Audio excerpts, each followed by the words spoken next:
ශ්‍රද්ධා සම්පන්න කාරුණික පින්නතුනි හැම කෙනෙක්ම උතුම් සද්ධර්ම ශ්‍රවණයට සූදානම් වන මොහොත ලෞතර සම්මා සම්බුදුරජාණන් වහන්සේ විසින් දේශනා කරන්නට යෙදුණු ඒ උතුම් සද්ධර්මයෙන් ස්වල්පයක් නමුත් හැමදෙනාම මේ මොහොතේදී ශ්‍රවණය කරගන්නට සූදානම් වන්නේ. පින්නතුනි ලෞතර සම්මා සම්බුදුරජාණන් වහන්සේ දේශනා කළ ඒ උතුම් සද්ධර්මය සංසාර දුක් ගෙවීම පිණිස මනවින් උපනිශ්‍රය වන වටිනා සද්ධර්මයක්. ඒ ධර්මයේ යම්කිසි කෙනෙක් තමන්ගේ ජීවිතයට ප්‍රායෝගිකව යොදා ගන්නවා නම් භාවිත කරනවා නම් එය ඔහුට බොහෝ කාලයක් ඒකාන්තයෙන්ම හිත සුව පිණිස පවතිනවා. පින්නතුනි ලෞතර සම්මා සම්බුදුරජාණන් වහන්සේ නමකගේ මේ ලෝකයේහි පහළ වීම අපට ලේසියෙන් දකින්නට පුළුවන් දෙයක් නෙමෙයි. ඉතින් ඒ බඳු බුද්ධෝත්පාද කාලයක වටිනා මිනිසත් බවක් ලබා ගත්තාම ඒ මිනිසත් බවින් අපි අප්‍රමාදීව ඵල ප්‍රයෝජනයන් නෙලා ගන්නට අවශ්‍යයි. ඒ නිසා හැම කෙනෙක්ම බුදු පියාණන් වහන්සේ ලෝකයේහි යථාර්ථය පිළිබඳව අපට පෙන්වා දෙන මේ උතුම් ධර්මයේ පිළිබඳව මන අවබෝධයකින් යුක්තව ඊටමත් අවධානයෙන් යුක්තව ශ්‍රවණය කරන්නට අවශ්‍යයි. විශේෂයෙන්ම අද දවසේදී මේ ධර්ම දේශනාව මේ විදිහට සිද්ධ කරගන්නට බලාපොරොත්තු වෙන්නේ ඒ මීට 7 දවසකට පෙර මිය පරලෝ යන්නට යෙදුණු මඩබාවිට දංගෝවිට නිසංසලා නිවසේහි පදිංචිව සිටි එස්.ඒ. සිරිසේන මහත්මයාට පුණ්‍යානුමෝදනා කරන්නටත් ඒ වගේම කේමා කුමුදුනී සමරරත්න මෑණියන්ට මීට තෙමසකට පෙර මිය පරලෝ යන්නට යෙදුණු ඒ මෑණියන්ට පුණ්‍යානුමෝදනා කරන්නටත් අදහස් කරගෙන තමයි මේ දෙපිරිසම මේ අද දවසේදී මේ වටිනා ධර්ම දානමය කුසල ධර්මයේ සඳහා මේ විදිහට අවකාශය සලසා ගන්නට යෙදුනේ. පින්නතුනි ලෝතර බුදුරජාණන් වහන්සේගේ ධර්මයේ තරම් ලෝකේහි දන් දෙන්නට වටිනා වෙනත් දෙයක් ඇත්තේ නැහැ. මොකද ඒ ධර්ම දානයම ලෝකයේ තුල ශ්‍රේෂ්ඨ බවට පත්වන්නේ ධර්මයේ තුලින් පමණයි කෙනෙකුගේ දුක නැති කරන්නට පුළුවන්කම තිබෙන්නේ. ඒ වගේම දුක ඇතිවන්නට යමක් හේතු වනවා නම් ඒ හේතුවත් සමගම සියල්ල දුරු කරන්නට පුළුවන්කම තිබෙන්නෙම මේ ධර්මයේ තුලින්ම පමණයි. ඒ නිසා ඒ ධර්මය හා සමාන වටිනා දෙයක් වටිනා ඖෂධයක් වෙන ලෝකයේ තුල ඇත්තේ නැහැ. ඉතින් ඒ නිසාම ඒ ධර්මයේ පිළිබඳව ඔබ ඊටමත් සාවධානව ශ්‍රවණය කරන්නට අවශ්‍යයි. ධර්මයේ පිළිබඳව ඔබ ඊටමත් අවධානය යොමු කරලා ඒ පිළිබඳව කල්පනාකාරී වන්නට අවශ්‍යයි. අද දවසේදී අපි සාකච්ඡා කරන්නට බලාපොරොත්තු වෙන්නේ ඊටමත් වටිනා සූත්‍ර දේශනාවක්. ඒ තමයි අජිත සූත්‍රය. මේ අජිත සූත්‍රය අපට දකින්නට පුළුවන්කම ලැබෙන්නේ කුද්දක නිකායේ සුත්ත නිපාතයේ. මේ කුද්දක නිකායේ සුත්ත නිපාතයේහි දකින්නට ලැබෙන අජිත සූත්‍රය පිළිබඳව චුල්ල නිर्देशය තුළ තවදුරටත් වටිනා නිර්දේශයක් සපයන සූත්‍ර නිර්දේශයක් විදිහට එහි අර්ථය තවදුරටත් බෙදා දක්වමින් විග්‍රහ කරමින්. පින්නතුනි බාවාරි බමුණගේ ශිෂ්‍යයෙක් තමයි මේ අජිත මානවකයා. බාවාරි බමුණගේ ශිෂ්‍යයෙක් වුණ මේ අජිත මානවකයා බුදුරජාණන් වහන්සේගෙන් මේ ප්‍රශ්න විමසා සිටින්නට යෙදුණා. එතකොට බාවාරි බමුණ කියලා කියන්නේ දා ಭಾರತයේ බොහොම ප්‍රධාන ඊටමත් ව්‍යක්ත මහා ව්‍යක්ත ශිෂ්‍ය ගණයන් සිටියේ බ්‍රාහ්මණයෙක්. ඉතින් එතුමා බුදුරජාණන් වහන්සේ පිළිබඳව බුද්ධ කියන වචනය ඇසීමෙන්ම මහත් ප්‍රසාදයටපත් වෙලා බුදුරජාණන් වහන්සේ හමුවන්නට තමන්ගේ ශිෂ්‍ය පිරිවට හා ගිහිල්ලා බුදුරජාණන් වහන්සේත් එක්ක සාකච්ඡා කළා. ඉතින් එතනදී සිදු වුණ ඇතම් සාකච්ඡාවන් බුදුරජාණන් වහන්සේගෙන් හිතින් ප්‍රශ්න විසඳනවා, බුදුරජාණන් විමසනවා. බුදුරජාණන් වහන්සේ හිතින් ඒ ප්‍රශ්න පිළිබඳව අවබෝධ කරගෙන නැතිනම් හිතින් දකිමින් ඒ ප්‍රශ්නවලට පිළිතුරු බුදුරජාණන් වහන්සේ දේශනා කරනවා. ඉතින් ඒ නිසාම මේ සූත්‍ර දේශනාවන් එදා සමස්ත ಭಾರತයේ පුරාවටම පැතිරලා ගියා බොහොම වේගෙන්. මිනිසුන් අතර බොහොම කතා බහට ලක් වුණා.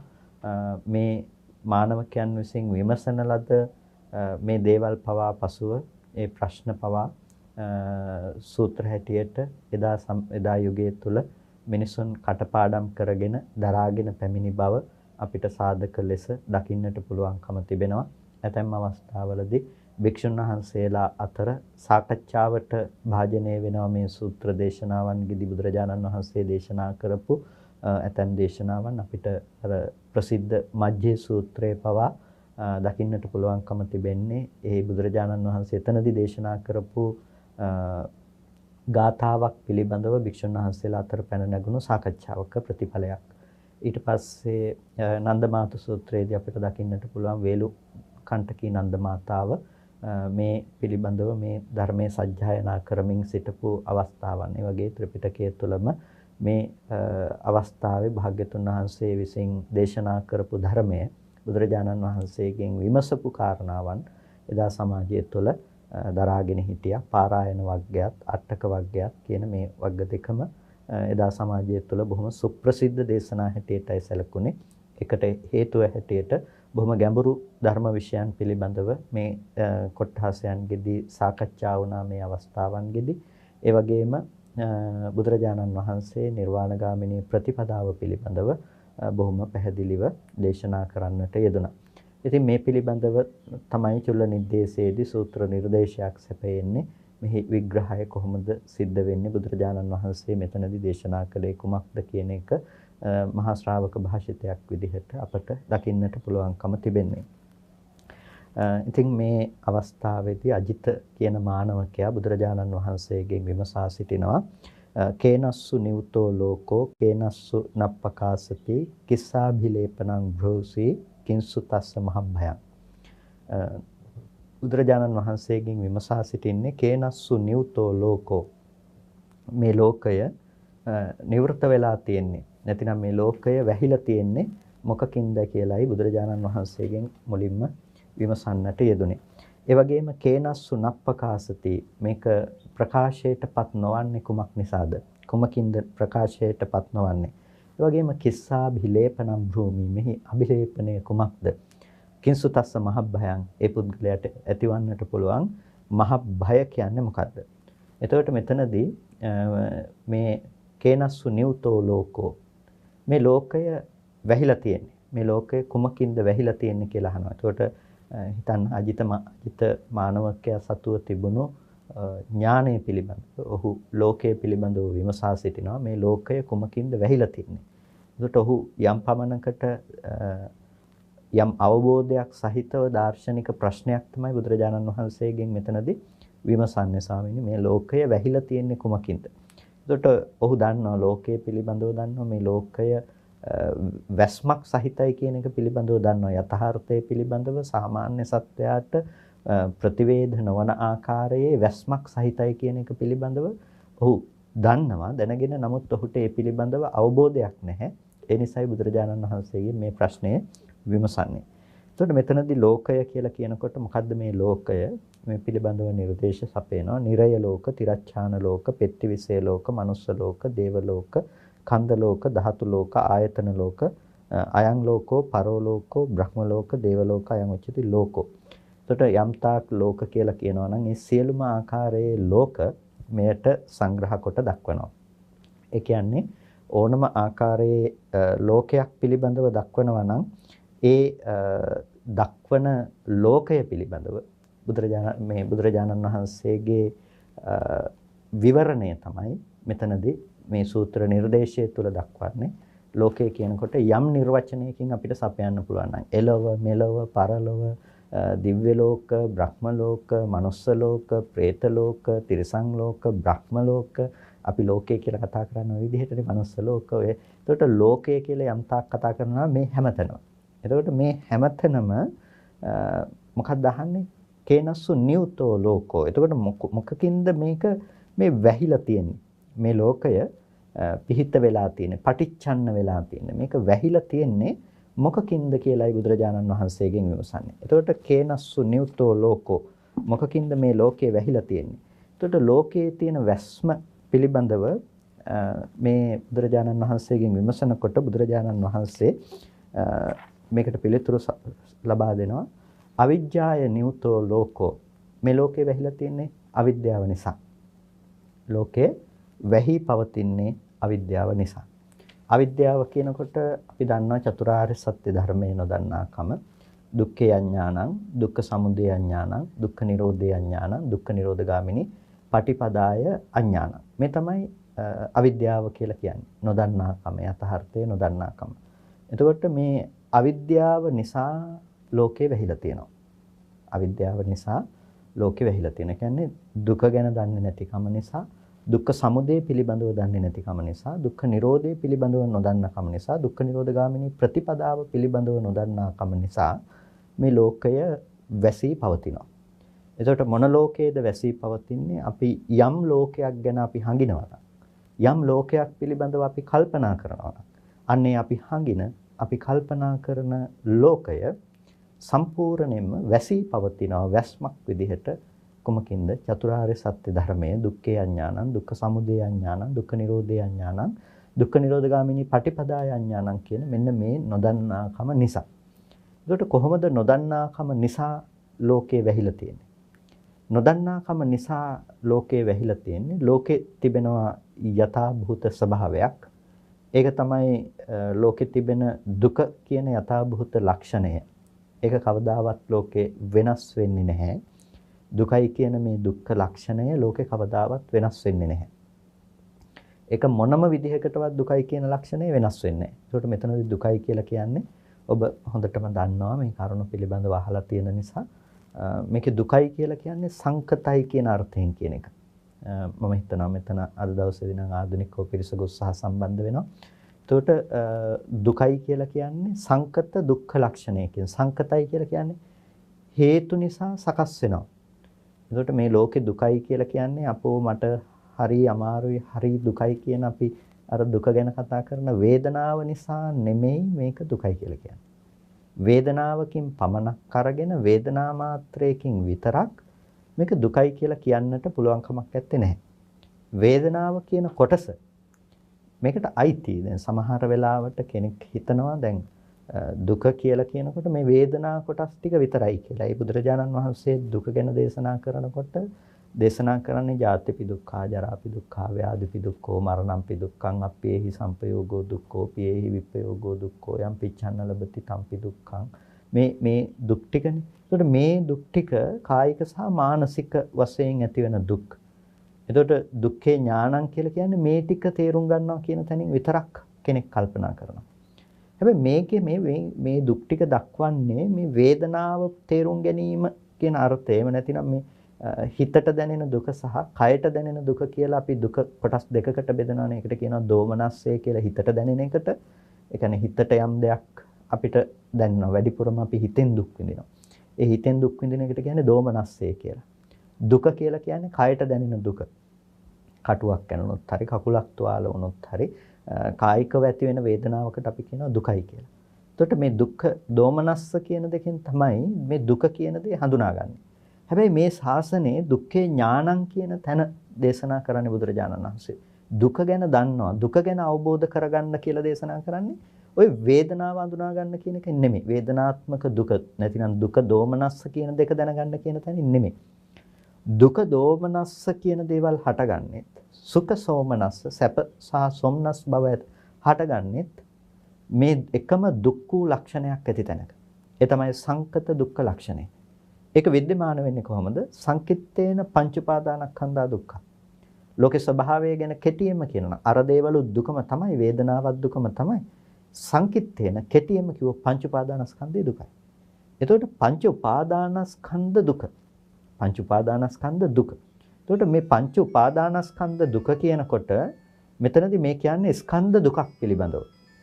ස්කන්ධ දුකක් කියලා කියන්නේ මේ රූප වේදනා සංඥා සංඛාර විඥාන ආදී මේ පවත්නා ස්කන්ධ ධර්මයන්ගේ දුක්ඛ ලක්ෂණය. ඒ කියන්නේ හට ගන්න බව. ස්කන්ධයන්ගේ හට ගන්න ස්වභාවය.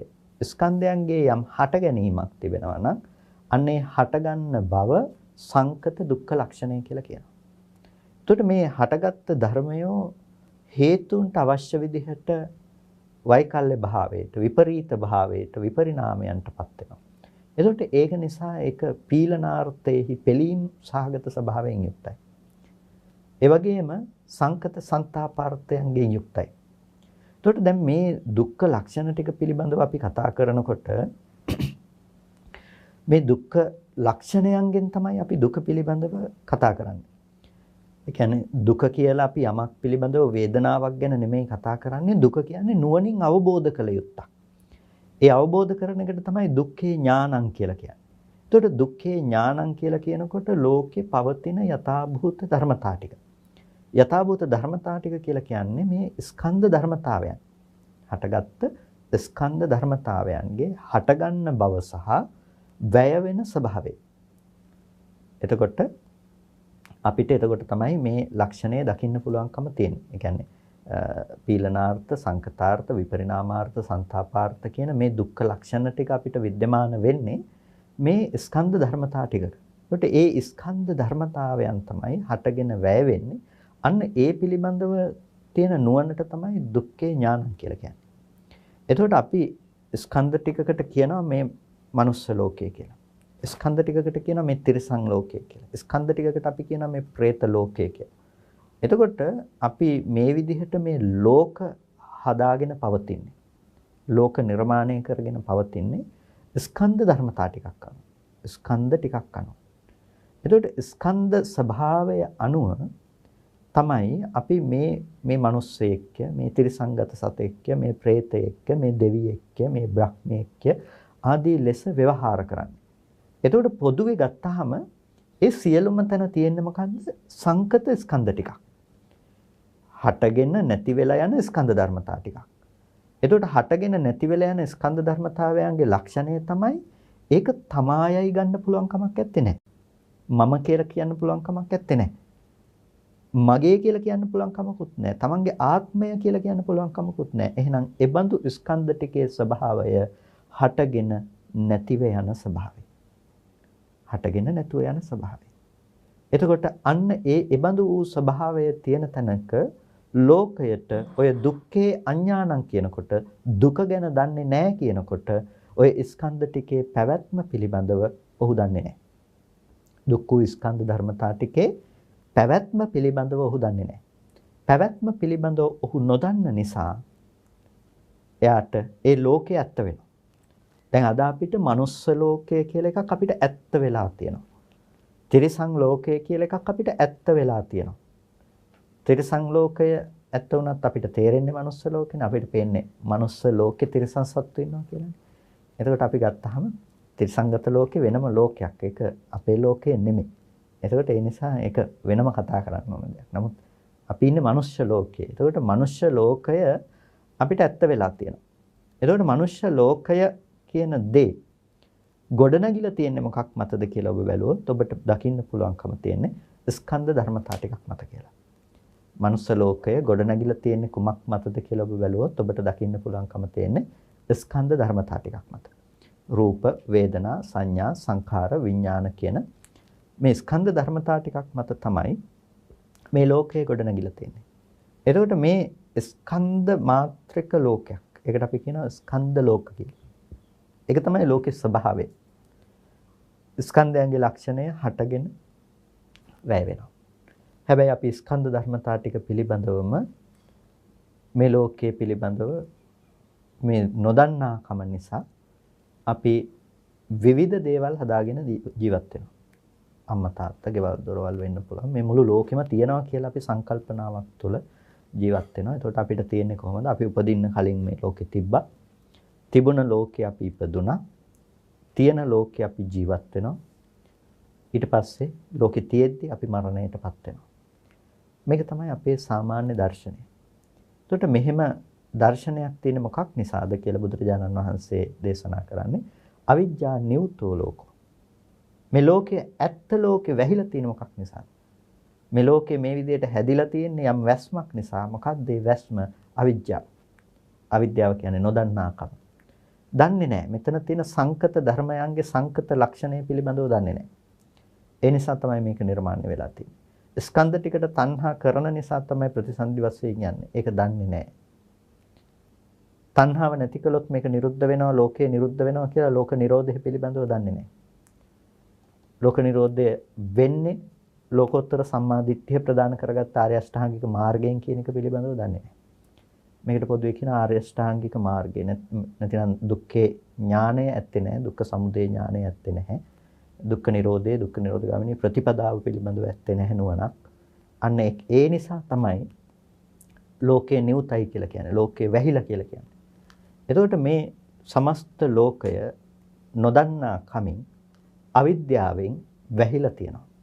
අවිද්‍යාවෙන් වැහිලා තියෙනවා. අවිද්‍යාවෙන් වැහිලා නිසා ලෝකයේ පිළිබඳව කෙනෙකුට පේන්නේ නැහැ. ලෝකයේ පිළිබඳව දකින්න පුළුවන් කමක් නැත්තේ නැහැ. එතකොට අවිද්‍යාවෙන් ලෝකය පේන්නේ නැහැ වගේම කේනස්සු නප්පකාසති කියලාත් ඇහුවානේ. මොකකින්ද මේක ප්‍රකාශයටපත් නොවන්නේ? එතකොට මේ ප්‍රකාශයටපත් නොවන්නේ මොකකින්ද අහනකොට මේ දැන් ලෝකය පිළිබඳව වැහිලා තියෙන්නේ අවිද්‍යාව නිසා. ලෝකයේ අවිද්‍යාවෙන් වැහුණට දැන් මේ වැස්ම දුරු කරන්න බැරි ඇයි කෙනෙකුට? ලෝකයේ වැස්ම කියන දේ දුරු කරන්නට බැරි ඇයි කෙනෙකුට? ඒ නිසා තමයි අහන්නේ මේ කේනස්සු නප්පකාසති කියලා. මේක ප්‍රකාශයටපත් නොවන්නේ. අවිද්‍යාවෙන් මේක වැහිලායි තියෙන්නේ කියන එක අපිට දැන් ඒක කොච්චර කිව්වත් අපිට තේරෙන්නේ නැහැ. අපිට මේ ලෝකයම ඇත්ත වෙලා කියලා තමයි අපිට තේරෙන්නේ.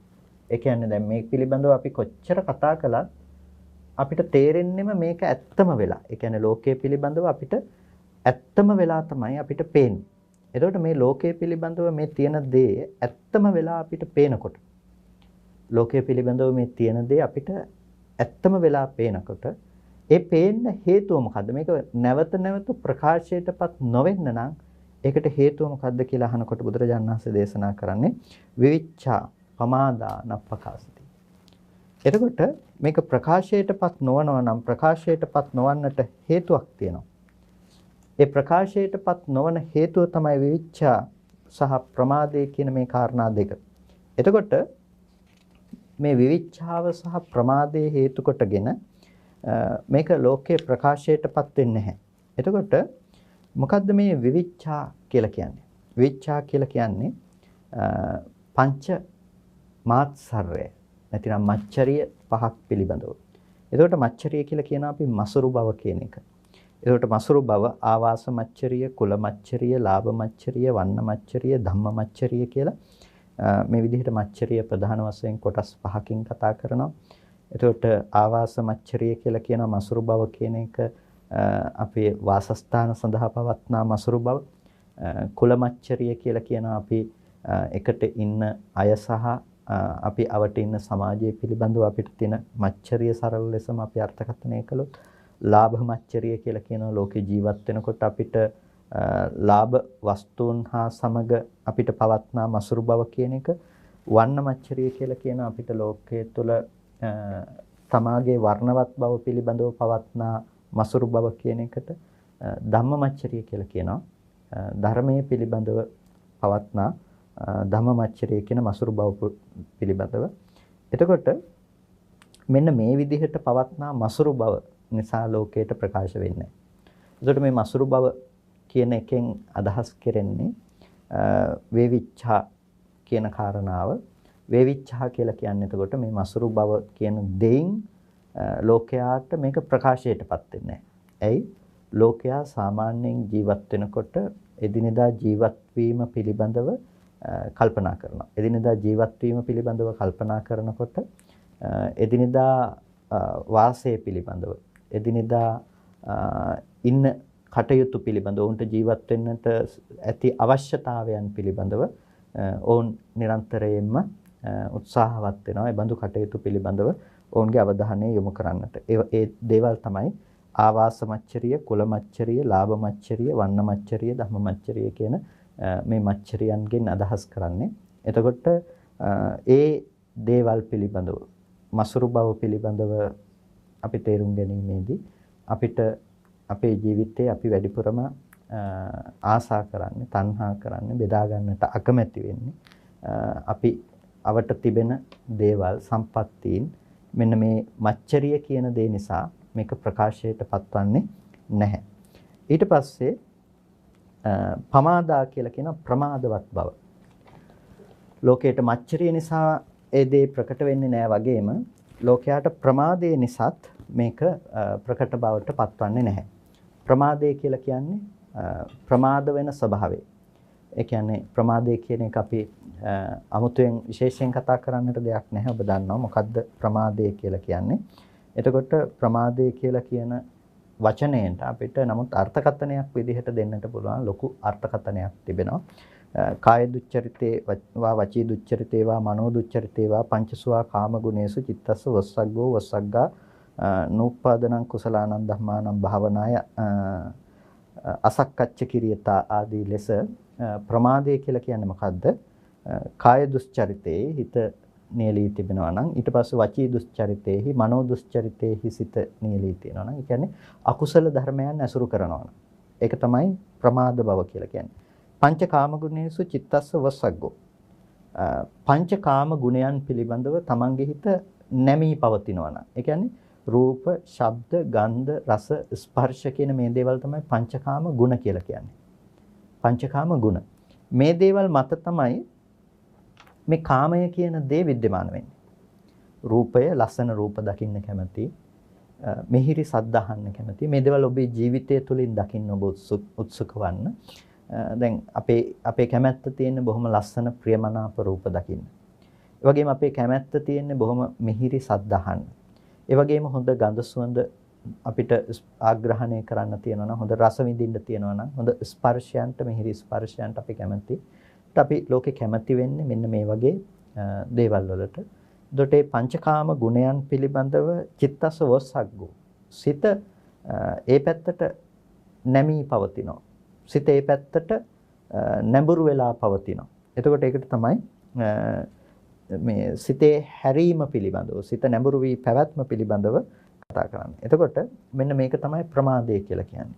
ඊට පස්සේ නූපන් කුසල ධර්මයන් නූපදවීමක් පිණිස හිත යොමු කරන්න හිත නැවෙන්නේ නැහැ. අපේ හිතේ නූපන් කුසල ධර්මයන් හිතේ දියුණු කිරීම සඳහා හිත නැවෙන්නේ නැහැ. ඒකට අපි හිතෙන් උත්සාහවත් වෙනකොට නූපන් කුසලයන් අපි කොහොමද උපදවන්නේ කියලා අපි හිත පටන් ගත්තොත් එහෙම කොහොමද මම භාවනාවක් කරන්නේ? කොහොමද මම මේ පැත්තට අද දවසේදී සිල් සමාදන් වෙලා ඉන්නේ? මේ විදිහට අපි මේ පැත්තට හිත නැඹුරු කරන්න පටන් ගත්තාම හිතින් ඒකට නිදහසට කාරණා 1000ක් කියනවා. හිත ඒ පැත්තට නැඹුරු නොවි පවතිනවා. නූපන් කුසල ධර්මයන් උත්පාදනය කරලා පවත්වාගෙන යන්න පුළුවන් කමක් නැත්තේ නෑ. ඒකයි අසක්කච්ච කිරියතා කියලා කිව්වේ. ඊට පස්සේ අසාතච්ච කිරියතා සාත බවක් ඇත්තේ නෑ. ඒවල සතුටු වෙන ස්වභාවයක් ඇත්තේ නෑ. පිහිටා සිටින්නට පුළුවන් කමක් ඇත්තේ නෑ. ඒ වගේම එහි දුරේ යෙදීමක් ඇත්තේ නෑ. මෙන්න මේ ආකාර ලෙස ප්‍රමාදය කියලා කියන්නේ මෙන්න මෙබඳු මානසික ලක්ෂණයන්ට. ඒ කියන්නේ කුසල ධර්මයන් කෙරෙහි නැඹුරු නැහැ, එහි පිහිටා සිටින්නේ නැහැ, ඒවා නැවත නැවත උපදවන්නට උත්සාහවත් වෙන්නේ නැහැ. මෙතනදී කුසල ධර්මයන් යනුවෙන් අදහස් කරන්නේ මේ ලෝකයෙන් මිදීම පිණිස අපි පවත්වනු ලබන මානසිකාර විදිහින් පිළිබඳව. එතකොට අන්න එබඳු වූ මානසිකාර විදිහින් පිළිබඳව හිත නමන්නේ නැහැ. අන්න ඒකට කියනවා ප්‍රමාදය කියලා. ප්‍රමාදයත් තමන්ගේ ජීවිතය තුළ ජීවිතය පවත්වා ගැනීම සඳහා අවශ්‍ය වන සම්පත් පිරිවර මාත්සර්යත් නිසා මසුරු බවත් නිසා ලෝකයට මේක පේන්නේ ප්‍රකාශයට පත්වන්නේ නැහැ.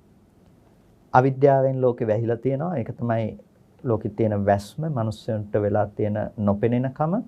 ඒක දකින්න බෑ. මොකද මිනිස්සුන්ට ඊට වඩා දේවල් තියෙනවා. මිනිස්සුන්ට ඊට වඩා දේවල් කල්පනා කරන්න තියෙනවා.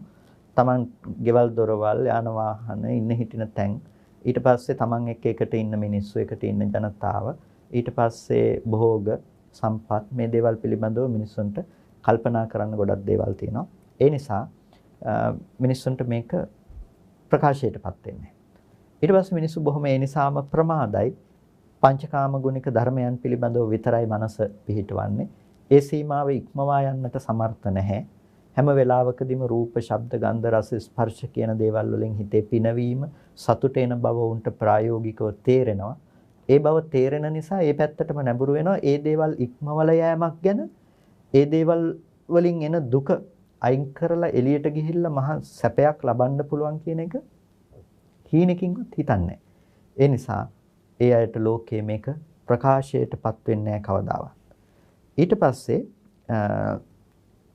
මේකේ අභිලේපනය කුමක්ද කියලා ඇහුවේ. ඊට පස්සේ විමසුව තුන්වෙනි කාරණාව බවට පත් උනේ මොකද්ද මේකේ අබිලේපණය කියලා. එතකොට බුදුරජාණන් වහන්සේ දේශනා කරේ චප්පාබිලේපනම් භූමි කියලා. එතකොට මේ චප්පා කියලා කියන්නේ මොකද්ද? එතකොට මේ භූමි කියනකට මේක මම ප්‍රකාශයටපත් කරනවා කියනකොට මෙතන තණ්හාව තමයි අබිලේපණය කියලා කියන්නේ. මේක ජප්පාබිලේපණම් ඇත්තටම වචනේ ජප්පාබිලේපනම් භූමි. එතකොට මේ තෘෂ්ණාව තමයි අබිලේපණයේ බවට පත් වෙන්නේ. එතකොට යම් කිසි තණ්හාවක් තියෙනවා නම් යම් රාගයක් තියෙනවා නම් සරාගයක් තියෙනවා නම් අනූනය අනුරෝධ නන්දියක් තිබෙනවා නම් මේ ආදී සමාන වචන 100කට අධිකව දක්වනවා මේ තෘෂ්ණාව පිළිබඳව. මේක තමයි තියෙන අබිලේපණය. එතකොට අබිලේපණය කියන්නේ ඇලීම නැතිනම් බැඳීම කියන දේ. වෙනස් ස්වરૂපයකින් පෙන්වීම කියන දේ. එතකොට මෙහි තිබෙන අබිලේපණය කියන එක මොකද්ද? තෘෂ්ණාව. එතකොට මේ තෘෂ්ණාව නිසා තමයි අබිලේපණයේ බවට පත්වන්නේ. මේ තෘෂ්ණාව නැමැති අබිලේපණයෙන් නැවත නැවත මේ ජප්පාවෙන් අබිලේපණය වෙලා තියෙන නිසා බැඳිලා ඇලිලා තියෙන නිසා එයාට යථාර්ථයේ පිළිබඳව පේන්නේ නැහැ. ඒ නිසා නැවත නැවත ප්‍රකාශයට පත්වන්නේ නැහැ. මේ අබිලේපණයේ තියෙන නිසා එයාට පේන්නේ. එතකොට අවිජ්ජා නියුතෝ ලෝකෝ කිව්ව ලෝකය අවිද්‍යාවෙන් වැහිලා තියෙන කිව්ව. ඊට පස්සේ වෙවිච්ඡා පමාදාන ප්‍රකාශති කිව්වා. මාස්සර්ය සහ ප්‍රමාදේ නිසා එක ප්‍රකාශයටපත් වෙන්නේ නැහැ කියලා. ජප්පාබිලේපනම් භූමි කියලා කිව්වා. ඒක අබිලේපණය නැතිනම් තෘෂ්ණාව නිසා ඒක මේ අබිලේපණයයි එහි වසා දමලා ඒකේ බඳවලා තිබෙනකම තමයි. ඒ කියන්නේ දැන් අපි වැස්ම ප්‍රකාශයටපත් කරන්නේ නැත්තේයි කියලානේ කිව්වේ. ප්‍රකාශයටපත් නොකරන පැත්තටම ඇලී පවතින්නේ කුමක් නිසාද? තෘෂ්ණාව නිසායි. එතකොට එහෙම ජීවත් වෙන කිංසුතස්ස මහබ්බයන් කියලා හුවා. එහෙම ජීවත් වෙන කෙනාට මහ බයක් තියෙනවා නම් මහ බය මොකද්ද? කොටිම කියනවා නම් එහෙම ජීවත් වුණොත් එයාට තියෙන ඒකේ වරද මොකද්ද? එතකොට බුදුරජාණන් වහන්සේ ඒ කෙනාට දේශනා කරන්නේ දුක්ඛමස්ස මහ බය. ඔහුට තියෙන බය තමයි දුක. ඔහුට තියෙන බය තමයි දුක කියලා කියන්නේ. දුක්ඛං අස්ස මහ භයං. දුක තමයි ඒ කෙනාට තියෙන මහ බය. එතකොට දුක දුක්ඛං අස්ස මහ භයං කියන එක තමයි සංදි වෙලා දුක්ඛමස්ස මහ භයං කියලා දැක්වෙන්නේ. එතකොට දුක්ඛ කියන දේ දුක කියන දේ දුක්ඛං අස්ස මහ භයං. මේ දුක කියන දේ ඔහුට මහත් බය බවට පත් වෙනවා. දුක්ඛන්ති මොකද්ද දුක කියලා කියන්නේ? ජාති ජරා ව්‍යාධි මරණ ශෝක පරිදේව දුක්ඛ දෝමනස්ස නිරයික තිරච්ඡාන යෝනික පෙත්ති විසයික මානසික ගබ්බහොක්ඛන්ති මූලක ගබ්බට්ඨිති මූලක දුක්ඛං ගබ්බවුට්ඨාන මූලකං දුක්ඛං ජාතස්ස උපනිබන්ධකං දුක්ඛං. මේ ආදී දුක පිළිබඳව බුදුරජාණන් වහන්සේගේ විග්‍රහය පිළිබඳව බොහොම ලොකු විග්‍රහයක් පෙන්වනවා. අපි ජීවත් වෙනකොට මැසිමදුරු කන තැන එනකම්ම මේ ආදී දේවල්. එතකොට මේ දුක පිළිබඳව කතා කරනකොට මේ දුකේ සම්පූර්ණ හැම පැත්තකින්ම කෙනෙකුගේ ජීවිතයට ඇති වෙන්න පුළුවන් කායික සහ මානසික දුක තමයි එයාටපත් වෙන්න පුළුවන් දේ. දැන් ලෝකෙට ඇලිලා ලෝකෙට බැඳිලා ඉන්නකොටත් ලෝකෙන් නිදහස් වෙන්න කියලා උත්සාහවත් වුණත් එයාට පැමිණෙන්න පුළුවන් දුක් තියෙනවා. එතකොට මොනවද? ජාති දුක්ඛං. ජාති දුක, ජරා දුක්ඛං. ජරාවටපත් වීම, වයසට යෑම නිසා එන දුක, ව්‍යාධි දුකක් තියෙනවා නම් ලෙඩවීමේ දුක. මේ කාලේ වැඩිපුරම විඳින්නේ ලෙඩවීමේ දුකනේ. එතකොට මරණ දුක්ඛං, මරණ දුක. එතකොට ශෝක පරිදේව දුක්ඛං. ශෝක පරිදේව, ශෝක කරන දුක. අපි හිතින් තැවෙනවා.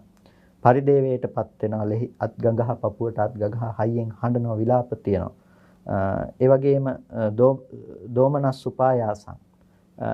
දොම්නස් හෙලමින් සුසුම් හෙලමින් අපි වාසය කරනවා. නිරයිකං දුක්ඛං. අපායට ගියොත් එහි දුක් විඳින්නට සිද්ධ වෙනවා. තිරච්ඡාන යෝනිකං දුක්ඛං.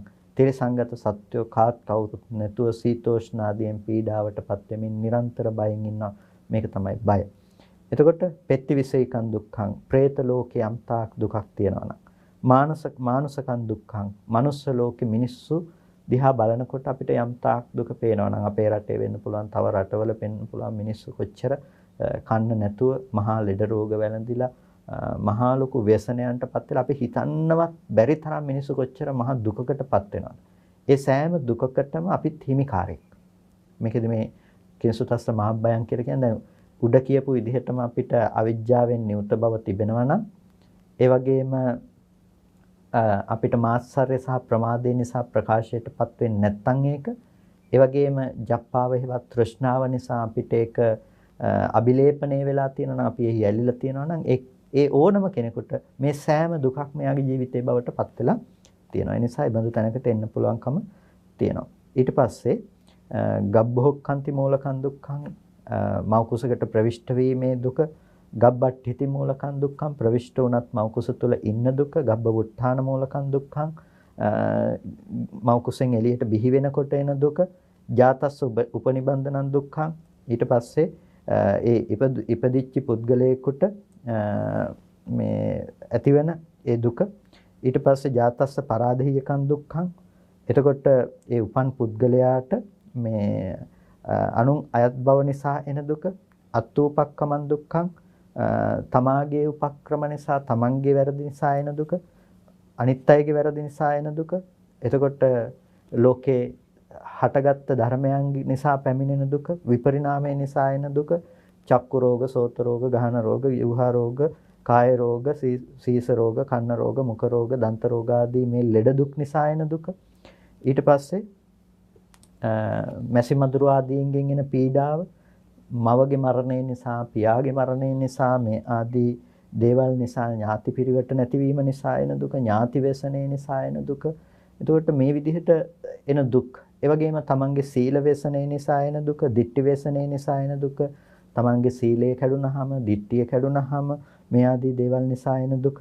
එතකොට මෙන්න මේ විදිහට යම් තාක් ලෝකේ දුක ගැන කතා කරනවා නම් දුක්ඛමස්ස මහභයං කියලා කියනවා. ඒ දුක තමයි ඒ කෙනාට මහත් බය පිණිස පවතින දේ. ඒ දුක තමයි ඒ කෙනාට මහත් බය පිණිස පවතින්නේ. ඒ කියන්නේ මේ දුක කියලා කියන්නේ ඒ කෙනාට ඇතිවෙන කායික සහ මානසික ඕනම දුකකට හේතුව බවට පත්වන්නේ අර අවිද්‍යා නියුතෝ ලෝකෝ කියලා කියවනේ අපි අවිද්‍යාවෙන් මේ ලෝකෙ වැහිලා තියෙන්නේ කියලා. අන්නේ ලෝකය අවිද්‍යාවෙන් වැසුණු බව තමයි මහා දුකක් බවට පත් වෙලා තියෙන්නේ. අවිද්‍යාවෙන් වැසුණු බව තමයි මහා දුකක් බවට පත් වෙලා තියෙන එකයි අවිද්‍යා නියුතෝ ලෝකෝ කියලා කිව්වේ. එතකොට ඒ වැසුණු නිසායි මේ දුක මේ සත්වයා කරා පැමිණෙන්නේ. ඒ වගේම ඒක ප්‍රකාශයටපත් නොවන නිසායි සත්වයා කරා මේ දුක පැමිණෙන්නේ. ඊට පස්සේ තෘෂ්ණාවෙන් එහි ඇලී පවතින නිසායි දුක පැමිණෙන්නේ. එතකොට මෙන්න මේ ධර්මතා ටික තිබුණොත් යම් කිසි කෙනෙකුට දුක්ඛමස්ස මහභයං කියලා කිව්වා. දුක තමයි ඒ කෙනාට එන්න පුළුවන් මහම වේදනාව. දුක තමයි එන්න පුළුවන් මහම බය. අනිවාර්යයෙන්ම අර ටික තියෙනවා නම් මේ දුක් ටික ඔහුට උරුමමයි. අනිවාර්යෙන් අර ටික තියෙනවා නම් මේ දුක් ටික ඔහුට උරුමමයි. ඔහුට අනිවාර්යෙන් මේ දුක් ටික විඳින්න සිද්ධ වෙනවා. ඒක තමයි ලෝකේ ස්වභාවය. එනිසා අපි අපේ ජීවිතයට හැරිලා බලනකොට පිනතුනේ අපේ ජීවිතය තුළ අපිට පේන අපි මොනතරම් දුකට, අපි මොනතරම් වෙහෙසට, විඩාවටපත් වෙන්න වෙනවද කියලා. ඉපදුණු කෙනෙකුට හැම කෙනෙකුටම අනිවාර්යයෙන් මුහුණ දෙන්නට තියෙන දුක් ටික තියෙනවානේ.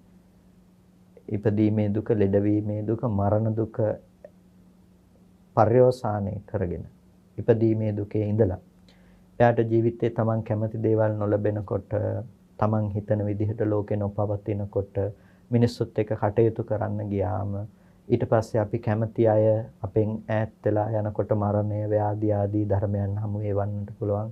ඒ අය අපිව අතහැරලා යනකොට, එක්කෝ ඒ අය හොඳට ජීවත් වෙනකොට, ඒ අයව අතහැරලා අපිට යන්න සිද්ධ වෙනකොට, අපි මරණයටපත් වෙන්න සිද්ධ වෙනකොට මොනම තැනකින් හරි අපේ ජීවිතය දුකෙන් පීඩාවටපත් වෙනවාමයි. ඒක තමයි මහ භයතාවය. ඒක එතනින් කෙලවර වෙන්නේ නැහැ. ඒක එතනින් විඳලා එතනින් ඉවර වෙලා නතර වෙලා නැති වෙලාම යනවා නම් ඒක කමක් නැහැ කියන්න පුළුවන්. හැබැයි ඒක එතනින් නතර වෙන්නේ නැහැ. ඒකයි එතන තියෙන මහ භය. ඇයි මහ භය කියලා කියන්නේ? ඒක තාව තියනවා නිරය දුක්ඛං. අපායට යන්න පුළුවන්. ආපහු තිරිසංගත ලෝකෙට යන්න පුළුවන්. අපි මහා අප්‍රසන්න කරන තැනකට ගිහිල්ලා අපි උත්පත්තිය ගන්න පුළුවන්. ඒක එතනින් නතර වෙන්නේ නැහැ. ඒකයි තියෙන ගැටලුව, ඒකයි තියෙන ප්‍රශ්නය. ඒ නිසා පින්නතුනේ අපිට මේ දුක කියන දේ මේ විදිහට මහා බයක් හැටියට දකින්න. මේක ඕනම මොහොතක අප කරා පැමිණෙන්න පුළුවන් කියන එක දකින්න. එතකොට මේ විදිහට දුක්ඛමස්ස මහභයං කියලා බුදුරජාණන් වහන්සේ දේශනා කරනවා. දුක තමයි ඒ කෙනාට පැමිණෙන්නට පුළුවන් මහත්ම බය කියලා. එතකොට සවන්ති සබ්බදී සෝතා සෝතානං කින් නිවාරණං සෝතානං සංවරම් බ්‍රෝහි කේන සෝතා පිතීයරේ කියලා අහනවා. එතකොට සවන්ති සබ්බදී සෝතා සෝතානං කින් නිවාරණං සෝතානං සංවරම් බ්‍රෝහි. එතකොට සවන්ති කියලා කියන්නේ වැగిරෙනවා. අජිත අහන ප්‍රශ්නයක් නැවත අජිත මානවකය මේ සවන්ති මේ ලෝකයේ ශ්‍රාවය වෙනවා නැතිනම් ගලාගෙන යනවා මොනවද ස්රෝත කියනවා සැඩපහර කියන එකට ස්රෝතස කියනවා සැඩපහර කියන එකට. එතකොට සැඩපහරවල් දෙකක් දැක්වෙනවා. සැඩපහරවල් තෘෂ්ණා සෝත දැක්වෙනවා. තණ්හා සෝත කියලා කියන එකට. තණ්හා සෝත කියලා කියන්නේ තණ්හාව නැමැති සැඩපහර. ඒකට හසු වුණාම සංසාරයටම ගහගෙන යනවා. එතකොට තව සෝතයක් තියෙනවා. ඒ තමයි ධර්මයේ නැමැති සෝතය කියලා කියන්නේ. ධර්මයේ නැමැති සෝතේ ලක්ෂණය තමයි ධර්මයේ නැමැති සෝතස යම් තැනක තිබුණොත් එහෙම ධර්මයේ නැමැති සෝතස නිසා සැඩපහර නිසා යා නිවන දක්වාම ගහගෙන යනවා. එතකොට මේ ධර්මයේ නැමැති සෝතසට පැමිණීම තමයි සෝතං ආපන්න සෝතාපන්න කියලා දක්වන්නේ. එතකොට දැන් මෙතනදී සවන්ති කියලා කියනවා මේ ගලාගෙන යනවා කියන එක. මොකද්ද ගලාගෙන යන්නේ? තෘෂ්ණා නැමැති සෝතස. තෘෂ්ණාව නැමැති නදිය තෘෂ්ණා නැමැති සැඩපහර ගලාගෙන යනවා. එතකොට සෝතාති තණ්හා සෝතෝ දිට්ඨි සෝතෝ. මේ සවන්ති මේ ගලන්නේ මොනවද? කොටස් දෙකක් ගලනවා. තණ්හා සෝතස සහ දිට්ඨි සෝතස. තෘෂ්ණාව සහ දෘෂ්ටිය කියන සැඩපහරවල් දෙකක් ගලනවා. තණ්හාව ගලනවා. ඒ වගේම දෘෂ්ටිය ගලනවා. එතකොට මේ තණ්හාව සහ දෘෂ්ටිය යම් තැනක තියෙනකොට ඒ සෝතස නිසා සත්වයා දුකට, වෙහෙසට, විඩාවටපත් වෙනවා. එතකොට සවන්ති සබ්බදී සෝතා කියලා කියන්නේ හැම පැත්තකින්ම මේ සෝතස ගලාගෙන එනවා. හැම පැත්තකින්ම කියනකොට හැම ආකාරයකටම කියන එක සබ්බදී කියලා කියන්නේ. එතකොට සවන්ති සබ්බදී සෝතා කියලා කියන්නේ හැම ආකාරයකටම මේ සෝතස් ගලාගෙන එනවා. මේ සැඩපහර කියන එක, තෘෂ්ණා සෝතස කියන එක, දිට්ඨි සෝතස කියන එක හැම පැත්තකින්ම ගලාගෙන එනවා. එතකොට තව පැත්තකින් ගියොත් අපිට සෝතස් කතා කරන්නට පුළුවන්කම තියෙනවා එක එක විදිහට. ඒ අතර කිලේශ සෝතස් තියෙනවා, දුච්චරිත සෝතස් තියෙනවා. මේ විදිහට සැඩපහරවල් කියනකොට ඒ කෙලෙස් නාමයන්ගෙන් සෝතස කතා කරන්න පුළුවන්. එතකොට කිලේශ සෝතස කියලා කියන්නේ ඒකට. එතකොට දුච්චරිත සෝතස කියලා කියන්නේ දුස්චරිතවත් බව. එතකොට මේ ඔක්කොම සෝතස් හැටියට දක්වන්නේ සැඩපහරවල් සසරට අරගෙන යන දේවල් හැටියට. එතකොට සවන්ති සබ්බදී සෝතා කියනකොට මේ සැඩපහරවල් තණ්හා, දිට්ඨි, කිලේශ, දුච්චරිත ආදී මේ සියලු සැඩපහරවල් කොහෙන්ද ගලාගෙන එන්නේ? එතකොට මේ සෝතානංකින් නිවාරණම් මේ දේවල් වල නිවාරණය කියන්නේ කොමක්ද? වැළැක්වීම මොකද්ද? සෝතානං සංවරම් බ්‍රූහි සෝතයන්ගේ සංවරය ගැන කියලා දෙන්න. කේන සෝතා පිතිහිරේ සෝතය නතර කරන්නේ කොහොමද? සෝතය ටික අයින් කරන්නේ කොහොමද කියලායි අජිත මානවකයා අහන්නේ. එතකොට බුදුරජාණන් වහන්සේ දේශනා කරනවා යානි සෝතානි ලෝකස්මි. ලෝකයම් සෝතස් තිබෙනවා නම්, ලෝකයම් ගලාගෙන යන සැඩපහරවල් තිබෙනවා නම් සතිතේ සංනිවාරණ. සතිතේ සංනිවාරණ. සිහිය තමයි ඒ දේවල් වල වැළැක්ම. යානි සෝතානි ලෝකස්මින් සතිතේ සංනිවාරණ. ලෝකේහි යම් ස්රෝතස් තිබෙනවා නම්, සැඩපහරවල් තිබෙනවා නම් සතිතේ සංනිවාරණං සිහිය තමයි ඒ ධර්මයන්ගේ තිබෙන නිවාරණය. එතකොට මේ දේවල් ශ්‍රාවය වෙන්නේ නැතිනම් මේ සැඩපහරවල් ගහගෙන යන්නේ කුමන දේවල් හරහාද? කුමන දේවල් හරහාද? සූත්‍ර නිර්දේශයේ දක්වනවා මේ ගලාගෙන යන්නේ ආයතන ධර්මයන් හරහා. ආයතන ධර්මයන් හරහා. එතකොට ආයතන ධර්මයන් හරහා තමයි මේ සෝතස් කියන දේ ගලාගෙන යන්නේ. ආයතනයන් හරහා නැවත නැවත මේ සෝතස් ගලාගෙන යනවා. එතකොට ආයතනයන් හරහා මේ සෝතස් නැවත නැවත ගලාගෙන යනකොට ඒ සෝතස් වළක්වන්නට නම් පුළුවන්කම තිබෙන්නේ කොමකින්ද? සතිතේ සංනිවාරේ. නිවාරණං සිහිය තමයි ඒකට පුළුවන්කම තියෙන්නේ ඒ සෝතස් වළක්වන්නට. යානි සෝතානි ලෝකස්මින් ලෝකේ යම් ස්රෝතස් තිබෙනවා නම්, සැඩපහරවල් තිබෙනවා නම් සතිතේ සංනිවාරණං සිහිය ඒ දේවල් වල නිවාරණයයි. එතකොට මේ සිහිය කියනකොට මොනවද මේ සිහිය මොනවද මේ සිහියෙන් වළකින්නේ කියන කාරණා පිළිබඳව අපිට මෙතනදී විමසා බලන්නට පුළුවන්.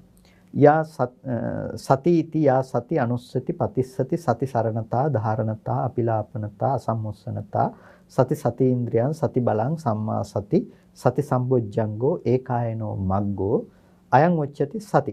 එතකොට සිහිය කියලා කියන්නේ මොකද්ද? යා සති යම් සිහියක් තියෙනවා නම් ඒ වගේම අනුස්සති අනුව පවත්නා සිහියක් තියෙනවා නම් එතකොට අනුස්සති කියන පුනා පවත්නා යම් සිහියක් තියෙනවා නම් ඒ වගේම පතිස්සති කියලා කියනවා යම් අභිමුඛව සිටින මට්ටමකින් යම් සිහිපත් කරන බවක් තිබෙනවා නම් ඒ කියන්නේ අපි ඉදිරිපිට තිබෙන දෙයක් පිළිබඳව අපි දකිනවා වගේ යම් සිහි කිරීමක් තියෙනවා නම් සති සරණතා එතකොට මේ සති සරණතා මේ සිහි කිරීම සංඛ්‍යාතව අපි සිහි කරන බවක් තිබෙනවා නම් ධාරණතා දරණ බවක් තිබෙනවා නම් අපිලාපනතා පිලාපණය වන අරමුණෙන් අරමුණට පාවෙන්නේ නැති ස්වභාවයක් තිබෙනවා නම් ඒක අරමුණක හිත තියාගෙන ඉන්න පුළුවන් කමක් මුලාවටපත් නොවන බවක් තියෙනවා නම් සති ඉන්ද්‍රියක් සති බලයක් සති බොජ්ජංගයක් සම්මා සතියක් තියෙනවා නම් මේ තමයි සතිය කියලා කියනවා. එතකොට මේ සතිය තමයි වැදගත් වෙන්නේ. එතකොට මේ සතිය තමයි වැදගත් වෙන්නේ. එතකොට සිහිය කියලා කියනකොට ඒ සිහිය හැම වෙලාවකදීම අර්ථාන්විත විය යුතුයි. ඒ සිහිය අර්ථාන්විත විය යුතුයි. කුමකටද? නිර්වාණය දක්වා පවත්වන සිහියක් විදිහට ඒ සිහිය අර්ථාන්විත විය යුතුයි. ඒකායනෝ අයං මග්ගෝ කියලා දක්වනවා නිසා. මේ එකම මග සිහිය කියන දේ. එතකොට සිහිය එකම මග බවට පත් වෙන්නේ ඒ සිහියට තමයි පුළුවන්කම තිබෙන්නේ අර ආයතන හරහා ගලාගෙන යන සැඩපහර නවත්තන්න. ඇස කන නාසය දිව ශරීරය මනස කියන මේ ආයතන ටික හරහා ගලාගෙන යන සෝතස් මොනවද? තණ්හාව, ditthිය, කිලේශය, දුස්චරිත මේ ආදී ආශ්‍රවයන් සෝතස් ගලාගෙන යනවා. එතකොට මේ සෝතස් සැඩපහරවල් ටික අපිට නතර කරන්න පුළුවන්කම තියෙන්නේ මොකක් නිසාද? සතිතේ සංනිවාරණං එතනට සිහිය භාවිත කිරීම තුල. ඇහැ පැත්තෙන් අපිට රූපයක් පේනකොට ඒ රූපයට අනුව ගිහිල්ලා අපිට යම්කිසි ආකාරයකින් තෘෂ්ණා වශයෙන් ඇසුරු වෙන්නේ, ditthi වශයෙන් ඇසුරු වෙන්නේ, කෙලෙස් වශයෙන් ඇසුරු වෙන්නේ. ඒ වගේම මේ රූපය පිළිබඳව අපිට දුස්චරිතවත්ව වාසය කරන්න පුළුවන්කම තියෙන්නේ. ඒ පිළිබඳව අපිට මුස්සනතා හෙවත් සිහි මුලා වීම තිබුණොත්. සිහි මුලා වීම තිබුණොත්. ඒකට එතන අපි සිහිය පවත්වනවා නම් යථාර්ථ ධර්මයේ පිළිබඳව පැවතුණු යථා ස්වභාවය පිළිබඳව සිහිය පවත්වනවා නම් සතිතේ සංනිවාරණ සිහිය තමයි අර වැරදි විදිහට හදලා දීපු දේ නැති කරලා දාන්නේ. එතකොට අපි මුලින්ම කතා කළා මොකද්ද? ලෝකය කියලා යම. ඒ ලෝකය පිළිබඳව අපි කතා කිරීමේදී අපි හඳුනාගත්ත ලෝකය කියලා කියන්නේ මේ අපිට හමුවන මේ සියලු ආකාරයෙන් හමුවන සියලු ලෝකයයි කියන එක පිළිබඳව. එතකොට ඒ ලෝකය කියන දේ අපිට හටගෙන තියෙන්නේ මොකද්ද? සබ්බදී කියන වචනයක් තියෙනවා. සබ්බදී වචනය සවන්ති සබ්බදී සෝතා කියලානේ කිව්වේ. සියලුම පැති වලින් සවන්ති සබ්බදී සෝතා. එතකොට හැම පැත්තෙම මේ සෝතස් ගලාගෙන යනවා කියන එක. එතකොට මේ හැම පැත්තෙම මේ සෝතස් ගලාගෙන යනකොට හැම පැත්තෙම මේක සිද්ධ වෙනකොට මේ සිද්ධ වෙන්නේ ආයතන ටික හරහා. එතකොට අර ආයතන ටික ගැන තමයි අපිට නුවණ නැත්තේ කියන්නේ. ආයතන ටික තමයි පිළිබඳව තමයි නුවණ නැත්තේ. දැන් අපි කිව්වට අපි මුළු ලෝකෙම ඇසුරු කරනවා කියලා ලෝකෙ පරිහරණය කරනවා කියලා මුළු ලෝකයක් තියනවා කිව්වට ඔබ ඇහෙන් එළියට ගිහිල්ලා නැහනේ. ඔබ කනෙන් එළියට ගිහිල්ලා නැහැ. නාසයෙන්, දිවෙන්, කයෙන්, මනසෙන් එළියට ගිහිල්ලා නැහැ. ওই ටික ඇතුලේ ඉඳලා තියෙන්නේ. මනසත් හැසිරලා තියෙන්නේ මොන ටික අනුවද? ඇහෙන් ගෙනල්ලා දෙනවා නම් අරමුණක් ඒ අරමුණට අනුව හැසිරලා තියෙනවා. කනට ශබ්දයක් ඇහිලා තියෙනවා නම් ශබ්දයට අනුව හැසිරලා තියෙනවා. ඒකෙන් වෙන්නේ නැත්නම් ඔබට ඊට අනුව හැසිරෙන්න පුළුවන් කමක් නැත්තේ නෑ. ඊට අනුව හැසිරෙන්න පුළුවන් කමක් නැත්තේ නෑ. නාසයට, දිවට, කයටත් ඒ විදිහට. අපි හැසිරලා තියෙන්නේ මේ ටිකට අනුව. දැන් හිතන්නකෝ ශබ්දය කියන දේ ඔබට නැති වුණොත්. දැන් ලෝකයේ තුලින්ම උදාහරණයක් ගත්තොත් උත්පත්තියේ යම් කිසි කෙනෙකුට ශ්‍රවණාබාධිත නම් ඔහුට ශබ්දය ඇහෙන්නේ නැත්නම් ಜಾති බදිර නම් ඒ කෙනාට වචන කතා කරන්න පුළුවන් කමක් නැත්තේ නෑ. වචන කතා කරන්න පුළුවන් කමක් නැත්තේ නෑ. ඇයි වචන කතා කරන්න පුළුවන් කමක් නැත්තේ? ඒ කෙනාට ඒ ශබ්ද ලෝකයේ හිස් නිසා එයාට අපි කතා කරන දේ පිළිබඳව එයාට නිමිති ඇත්තේ නෑ. එයා යම් සංඥාවන් ගොඩනගා ගන්නවා ඊට පස්සේ දර්ශනයට අනුරූපව පේන දේවල් වලින් සංඥා භාෂාවන්ගෙන් එයා පුරුදු වෙනවා. කෙනෙක් හිටියොත් ජාත්‍යන්දයි ಜಾති බදිරයි. ඇස් පේන්නෙත් නෑ, උත්පත්තියම කන් ඇහෙන්නෙත් නැති කෙනෙක් හිටියොත් එතකොට එයාගේ මුළු ලෝකයම එයාට ස්පර්ශ ලෝකය, ගන්ධ ලෝකය සහ රස ලෝකය යට ඇත්ත වෙන්න පුළුවන්. හැබැයි මේ දෙක යට වැහිලා. එතකොට අපිට පේනවා මේ අපි ලෝකය කියලා යමක් ඇසුරු කරනවා නම් එයාට අපිට ಜಾති අන්ධ කෙනෙකුට අපිට ගිහිල්ලා නිල් පාට කියන්නේ මේ වගේ ලස්සන පාටක්, රතු පාට කියන්නේ මේ වගේ පාටක්, සුදු පාට කියන්නේ මෙහෙම එකක් කියලා දෙන්න බෑ. කන් ඇහෙන්නේ නැති කෙනෙක් ළඟට ගිහිල්ලා අපිට ශබ්දය ගැන කියලා දෙන්න පුළුවන් කමක් නැහැ. කතාවටත් කියන්නේ බීරි අලින්න වීණා ගහනවා වගේ. ඒක වැඩක් නැහැ. එහෙනම් ශබ්ද රූපේ කන් ඇහෙන්නේ නැති කෙනෙක් ළඟට ගිහිල්ලා ශබ්ද කොච්චර කතා කළත් ඒක තේරුමක් නැහැ. එතකොට ඇයි තේරුමක් නැත්තේ? එයාට ඒක ගෝචර වෙන්නේ නැති නිසා. එතකොට දැන් අපිට අද ලෝකයේ තියෙන්නේ අපි කන ඇසුරු කරන නිසා. අපිට අද ලෝකයේ තියෙන්නේ අපි ඇස ඇසුරු කරන නිසා. එතකොට ඇහැ ඉක්මවා ගිහිල්ලා නැහැ අපි. කන ඉක්මවා ගිහිල්ලා නැහැ අපි. අපි ඉන්නේ මේ ආයතන ටික ඇතුලේ. ආයතන ටික ඇතුලේ. අපි මුළු ලෝකයක් තියෙනවා කියලා කිව්වට ඇත්තටම ලෝකේ හැදෙන්න පටන් ගත්තේ ඔබට ඇහැට රූප පේන්න පටන් ගත්ත තැන ඉඳලා. ඔබට කනට ශබ්ද ඇහෙන්න පටන් ගත්ත තැන ඉඳලා. ඇහැට රූප පේන්න පටන් ගත්ත තැන ඉඳලා තමයි ඔබට දකින්න පුළුවන් ලෝකේ පටන් ගැනීම සිද්ධ වෙන්නේ. කනට ශබ්ද ඇහෙන්න පටන් ගත්ත තැන ඉඳලා තමයි ඔබට ශබ්ද ලෝකේ ඇත්ත වෙන්න පටන් ගත්තේ. එතකොට ඔබ හිතනවා අහපු ශබ්ද එළියේ තියෙනවා, දැකපු රූප එළියේ තියෙනවා. මේ විදිහට අපි දැකපු නිමිති රූප පිළිබඳව අපි හිතනවා බාහිර ලෝකේ පවතින දේවල් හැටියට. රූපයේ තුල අපිට විඥානයේ නැවත නැවත පිහිටා සිටිනකොට අපි හිතනවා මේ දේවල් එළියේ බාහිරයේ තුල පවතින දේවල් හැටියට. ඒ විදිහට කල්පනා කරගෙන අපි නැවත නැවත ඒ රූපේ අසුරු කරනවා. නැවත නැවත ඒ රූපේ පැත්තට නැඹුරු වෙලා ජීවත් වෙනවා. ඒක තමයි අපි වැඩිපුරම ඇති කරගන්න දේ කෙලෙසේ ප්‍රතිඵලයේ බවට පත්වන්නේ. ඒ කියන්නේ අපි හිතින් නැවත නැවත ඒ ධර්මය නිරුද්ධ වුණත්, ඒ ධර්මය නැති වෙලා ගියත්, ඒ ධර්මයේ නැවත නැවත අපි අසුරු කරනකම. ඒකට අපි කොහොමද මේකෙන් මිදෙන්නේ? දැන් අපිට මේ ආයතනයන්ගේ එන මේ පීඩාව තියෙනවා නම්, පීඩාව කියන්නේ මේ ගලාගෙන එන සෝතස තියෙනවා නම් මේක නතර කරන්න පුළුවන් කමක් නැත්තේ. ඒ නිසායි මේ ආයතනයන්ට සිහිය කියන දේ, දොරටුවට සිහිය කියන දේ දාලා මේක වහන්න කියලා කියන්නේ. සති තේසන් නිවාරණම් කිව්වේ ඒකයි. ඒකට සිහිය දාන්න වෙන්නේ මොකකටද? ආයතන 6ට. එනිසා අපිට මේක පිරිසිදු දකින්න යනකොට ලෝකයක් ගැන හිත ඉන්න අවශ්‍ය නැහැ. අපිට දකින්න අවශ්‍ය වෙන්නේ මේ ආයතන ධර්මතා ටිකක් පිළිබඳව. ආයතන 6යි. ඇස, කන, නාසය, දිව, ශරීරය, මනස කියන මේ ආයතන ටිකේ යථාර්ථය තමයි අපි ප්‍රතිවේද කළ යුතු වෙන්නේ. එතකොට අපිට පේනවා ඇහැට රූපයක් පේනවා නම් පේන රූපේ ස්වභාවය තමයි වර්ණ සටහනක් විදිහට ඇහැට ආපුකම. තේරෙන විදිහට අපි කිව්ව බාහිර රූපයකට පතිත වෙලා එන පරාවර්තිත ආලෝකයක් ඇහැට එනකම තමයි රූපේ ස්වභාවය. අපිට ඒ පරාවර්තිත ආලෝකය ගෙනල්ලා දෙන්නේ නැහැ. මේක අවුරුදු 1000ක් විතර තියෙන රූපයක් කියලා අපිට ගෙනල්ලා දෙන්නේ නැහනේ. ඒ වර්ණ රූපේ ඒ මොහොතේ පරාවර්තිත ආලෝකයක්. ඊළඟ මොහොතේ නැවත ඇස් දැල්වා බලනකොට අපිට පේන්නේ මොකක්ද? අලුතෙන් ඇහැට පේන වර්ණ රූපයක්. එතකොට රූපේ ඇත්ත මොකක්ද? රූපයේ ඇත්ත තමයි මොහොතින් මොහොත ඇහැට වර්ණ රූපයක් විදිහට එනකම. එතකොට මේ ඇහැට වර්ණ රූපයක් එනකොට ඒ වර්ණ රූපය ගෝචර කරගන්න පුළුවන් මට්ටමින් තියෙන ප්‍රසාදයට අනුව තමයි අපිට දැනගන්න පුළුවන්කම තියෙන්නේ. ওই ප්‍රසාදේ වර්ණ දැනගන්න පුළුවන්කම නැතුව කළු සුදු විතරක් දැනගන්න පුළුවන් විදිහට විතර නම් ඕක සැකසීලා තියෙන්නේ ඔබේ ලෝකේ කළු සුදු ලෝකයක් විතරයි. ඒ ප්‍රසාදයේ සැකසීලා තියෙන්නේ කර්මානුරූපීව වර්ණ දැනගන්න පුළුවන් වෙන විදිහට නම් ඔබට වර්ණ දැනගන්න පුළුවන්කම තියෙනවා.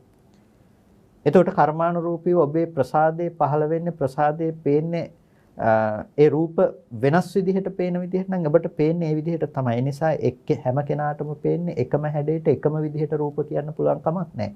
කෙනකෙනාට කර්මානුරූපීව ප්‍රසාදයේ හැදෙන විදිහට කෙනකෙනා දකින රූපේ වෙනස් වෙනවා. එකම රූපයක් පෙන්නලා අපි කළු පාටයි කියලා කිව්වට ලෝකේ ඉන්න ඔක්කොම මට පේන කළු පාට කියන එක දකිනවා කියලා මට කියන්න පුළුවන් කමක් නැත්තේ. මොකද ඒ ලෝකේ තමා විසින් ගොඩනගා ගන්න තමන්ට විතරක් ඇත්ත වෙන ලෝකයක්. ඒක බාහිර අනිත් අයට ඇත්ත වෙන ලෝකයක් නෙමෙයි. ඒක ගොඩනගා ගන්න තමන් කියන තැන. නැතිනම් අභ්‍යන්තරය තුල ගොඩනගෙන ලෝකයක්. එතකොට මේ තමයි ආයතනයන්ගේ තියෙන යථාර්ථය. මොකද්ද? ඇහැට වර්ණ රූපයක් එනවා. හිත ඇස පිළිබඳව පහළ වෙලා මේ වර්ණ රූපේ දැනගන්නවා. එතකොට මේක තමයි රූප පේන කමේ ඇත්ත යථාර්ථය. මේ ටික හටගෙන ඉතුරු නැතුව නැති වෙලා යනවා. නැති වුණාට පස්සේ මේ ධර්මය නැවත කවදාවත් උපදින්නේ මේ ධර්මය නැවත කවදාවත් උපදින්නේ. හැබැයි හිතින් මේ දේවල් අරමුණු කරලා බාහිර පවතිනවා කියලා ඔන්න ආශ්‍රවයක් විදිහට දෙයක් ඉතුරු කරගන්නවා. මොකද්ද මේ ඉතුරු කළේ? ස්රෝතසට කාරණාවක්, සැඩපහරට යන කාරණාවක් ඉතුරු කරගත්තා. දැන් ඔන්න සැඩපහරට එක ඇල්ලක් ඇවිල්ලා දිය ඇල්ලක් ඇවිල්ලා වැටුණා. ඊට පස්සේ ශබ්දයක් ඒ විදිහට එතනවා. තව දිය ඇල්ලක් ඇවිල්ලා වැටෙනවා. එතකොට දිය සීරා මෙහෙම ගොඩාක් එකතු වෙලා මහා සැඩපහරක් හැදෙනවා. ඒ තමයි ලෝකය පවතිනවා. ලෝකේ ලස්සන රූප තියෙනවා, මිහිරි ශබ්ද තියෙනවා, හොඳ ගඳ සුවඳ තියෙනවා, රස ස්පර්ශ තියෙනවා. අපිට ලෝකයේ පිළිබඳව මහා සැඩපහරක් ඇතිලා තියෙනවා. දැන් ওই සැඩපහර ඇතුලේ මොනවද තියෙන්නේ? තෘෂ්ණා සෝතස්. තණ්හාවෙන් ඇසුරු කරන්න දේවල් තියෙනවා. ඒ වගේම දිට්ඨි සෝතස් තියෙනවා. දෘෂ්ටි විදිහට අපිට යන්න පුළුවන් දේවල් තියෙනවා. ඊට පස්සේ දුස්චරිතයන්හි යෙදෙන්න පුළුවන්කම තියෙනවා. එතකොට මේක ඇතුලේ කෙලෙස් ධර්මයන්ගේ පැවැත්ම තියෙනවා. මෙන්න මෙබඳු ආකාරයේ සෝතස් මේ සෑම තැනකම विद्यමානයි. එතකොට මේ සෑම තැනකම विद्यमान වන මේ සෝතස් නිසා, මේ සැඩපහරවල් නිසා පිනතුනේ අපිට මේකෙන් මිදෙන්න පුළුවන් කමක් නැත්තේ. එතකොට දැන් මේක නතර කරන්න නම් බුදුරජාණන් වහන්සේ පෙන්වන්නේ එකම දෙයයි. මොකද්ද? සති තේසං නිවාරණ. ලෝකේ යම්තාක් ඔය සැඩපහරවල් ගොඩක් තියෙනවා නම් ඔය සැඩපහරවල් ඔක්කොම නතර කරන්න පුළුවන් එකම දෙයයි තියෙන්නේ. මොකද්ද? සති තේසං නිවාරණ. සිහියට තමයි පුළුවන්කම තියෙන්නේ. සිහියට පුළුවන්. එතකොට එහෙනම් අපි සිහිය දියුණු කළ යුතුයි. සිහිය දියුණු කළ යුතුයි. එතකොට සිහිය දියුණු කළ යුතු නම් කොහොමද සිහිය දියුණු කරන්නේ? ඒක තමයි වැදගත් වෙන්නේ. සිහිය දියුණු කරන්නට කලින් සෝතානං සංවරං බ්‍රෝමි. සෝතේ තමයි ඒකේ සංවරය. පඤ්ඤායේතේ පිතිහියරේ. පඤ්ඤායේතේ පිතිහියරේ. එතකොට යම් කිසි විදිහකින් යම් ප්‍රඥාවක් තියෙනවා නම් ඒ ප්‍රඥාවෙන් තමයි ඒ ධර්මය ඒ විදිහට පවත්වන්නට පුළුවන්කම තියෙන්නේ. ඒ කියන්නේ ඒ සෝතස වහලා දාන්නේ ප්‍රඥාවෙන්. සති තේසන් නිවාරණං සිහිය තමයි ඒ ධර්මයන්ගේ වැළැක්වීම සිද්ධ කරන්නේ. පඤ්ඤායේතේ පිතිහියරේ. ප්‍රඥාවෙන් තමයි මේ ධර්මයෝ ඒ කියන්නේ ඒ පිළිබඳව ක්‍රියාත්මක වීම සිද්ධ කරන්නට පුළුවන්කම තියෙන්නේ. පඤ්ඤායේතේ පිතිහියරේ. එතකොට මේ ප්‍රඥාව යම් තැනක තියෙනවා නම් මේ ප්‍රඥාව නැත්නම් යම් තැනක ඒ ප්‍රඥාවට නැතිනම් ප්‍රඥාවේ සහාය නොලබන සිහියට කල හැක්කක් එතන නැහැ. ප්‍රඥාවේ සිහිය නොලබන දෙයකට කල හැක්කක් නැහැ. සමහර වෙලාවට අපි දකිනවා සිහිය අපි දියුණු කරනවා. හැබැයි එතන ප්‍රඥාවෙන් ලැබිය යුතු ආලෝකය, ප්‍රඥාවෙන් ලැබිය යුතු දේ නොලබ. අපි කොච්චර සිහිය වැඩුවත් තේරුමක් නැහැ. ප්‍රඥාවෙන් ලැබිය යුතු ආලෝකය ලැබෙන්නේ නැත්නම්, ප්‍රඥාවෙන් ලැබෙන දේ ලැබෙන්නේ නැත්නම්.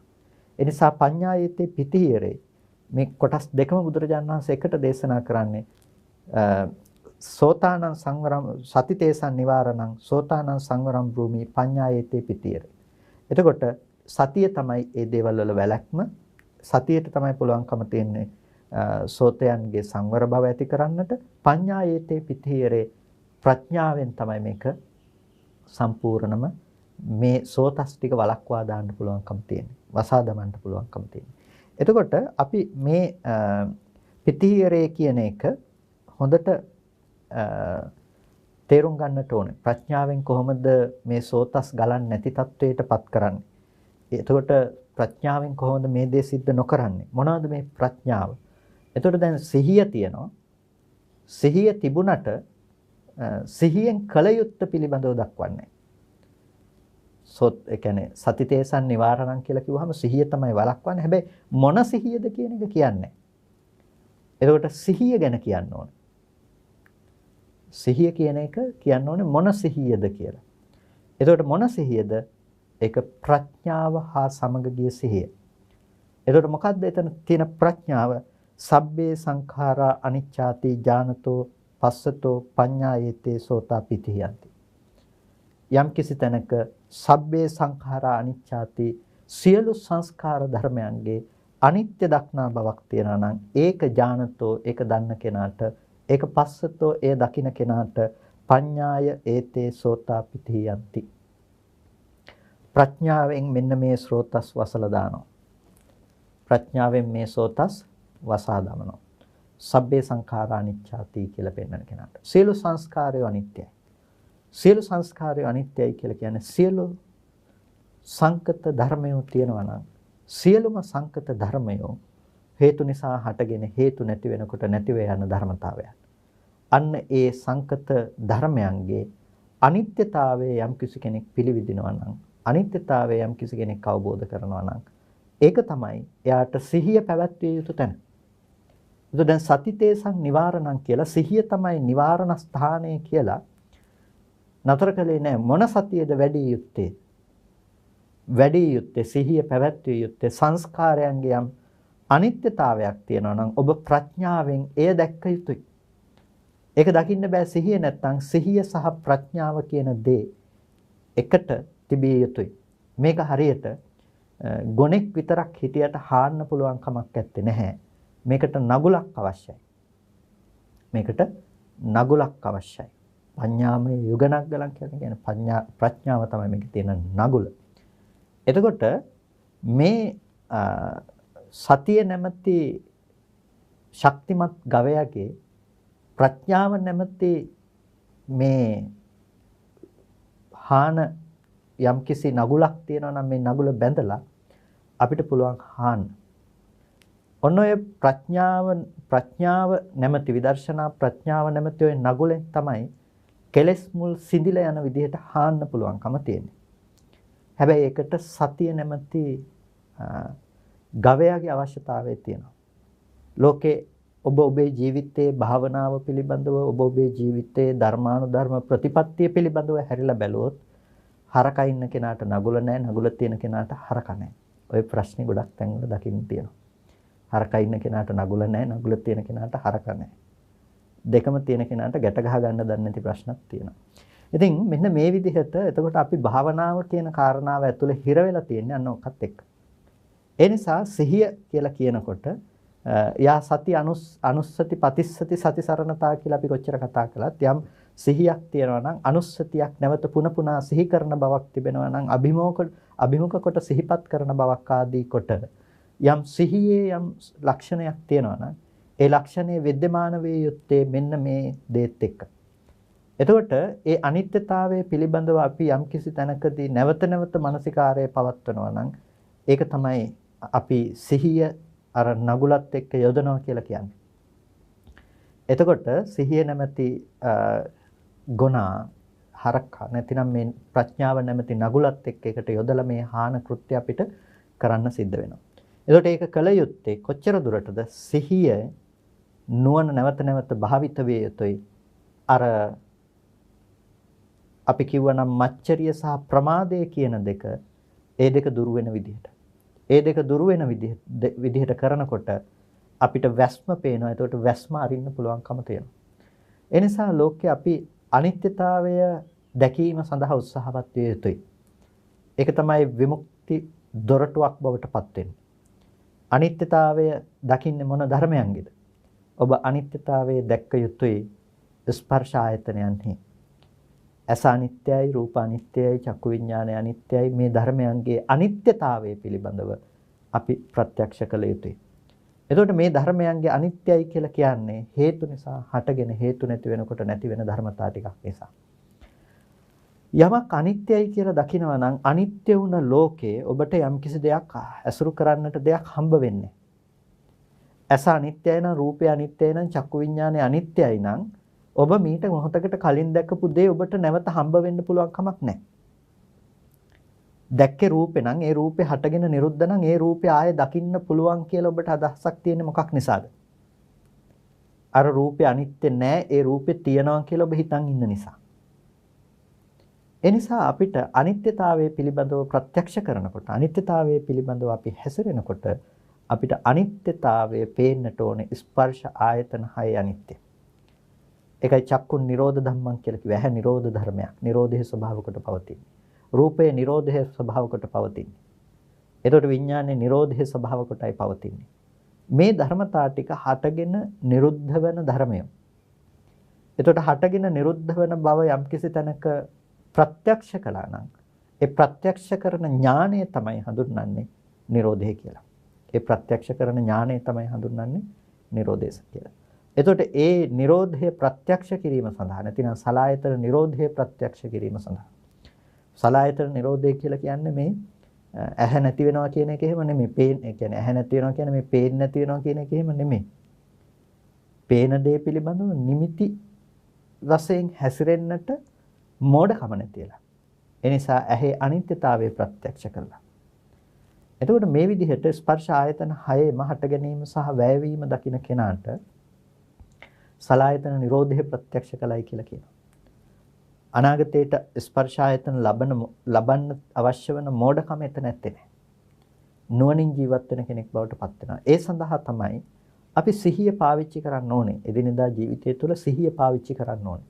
ඒකට ඔබට මේ සිහිය පාවිච්චි කරන්න යනකොට මේ සිහිය තුළ අපි දියුණු කරන්න පටන් ගන්නවා නම් යම් කිසි විදිහකින් කාය වේදනා චිත්ත ධම්ම කියන මේ ස්ථාන හතරෙම අපිට සිහිය පවත්වන්න පුළුවන්කම තියෙනවා.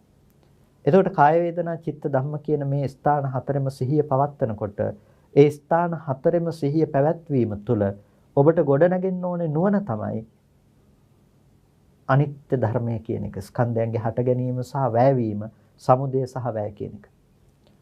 එතකොට හට ගැනීම සහ වැයවීම පිළිබඳව ඔබට එතන දකින්න පුළුවන් නම් ඒක තමයි පඤ්ඤායේත්තේ පිතීරේ කියලා කිව්වේ. එතකොට ඒ තැන පවත්වපු සිහිය තමයි සති තේසන් නිවාරණං කියලා කිව්වේ. එතකොට සිහියෙන් මේ දේ වළක්වනකොට ප්‍රඥාවෙන් ඒ තැන ඔබට අවශ්‍ය නුවණ සම්පාදනය කරලා දෙන්නට අවශ්‍යයි. ඒ නිසා අපි රූපේ පිළිබඳව අපි බලනවා නම් අපිට හම්බෙනවා කායානුපස්සනාව මුලින්. අපි කායානුපස්සනාව වඩන්න ගියාට පස්සේ අපි කායානුපස්සනාව දියුණු කරනවා. ආනාපාන සතිය විදිහට වෙන්න පුළුවන්. කෙස්ලොම් නියද සම්මාස්නහර ඇටට මිදුළු වෙන්න පුළුවන්.